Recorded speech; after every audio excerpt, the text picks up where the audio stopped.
санаи 19 декабри имсол Қори Салоҳ дар канали ютубиаш хабар дод, ки пули ҳаҷи Шонемсиро медиҳад. ман мекунам, бас мекунам иншааллоҳ куллан. Муҳим чие ки қабул кард, алҳамдулиллаҳ, ба наздикӣ ба хотири Аллоҳ меёремаш. агар ӯ аз роҳаш баргардад. Шонемсӣ инро қабул кард. мухлисонаш низ инро қабул карданд. Шонемсӣ низ наворе сабт кард ва ба ҳамаи мухлисонаш фаҳмонид, ки репро бас мекунад ва каналашро мефурӯшад. ба гуфти худи ӯ: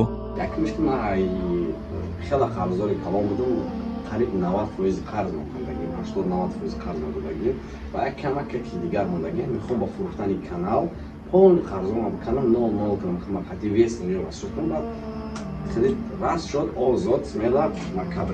инчунин Қори Салоҳ ҳар нафареро ки аз роҳи каҷ баргардад, ваъда дод, ки хароҷоти ҳаҷи ӯро ба ӯҳда мегирад. кадом ҳофизе ки бас кана иншааллоҳ сарояндагира реперира иншааллоҳ ки аз ҷебаки хидмот мегирем ба хонаи худо равон шуд. ҳар ҳофизе ки бошад. биёед сари мақсад меоем. дар канали худи Шонемсӣ дар баннераш ин суратро дидед? бале, ин аксест ки шабоҳат ба дӯзах дорад. ва худи Шонемсӣ низ ин суратро бе ягон сабаб нагузоштааст. шумо чӣ фикр доред?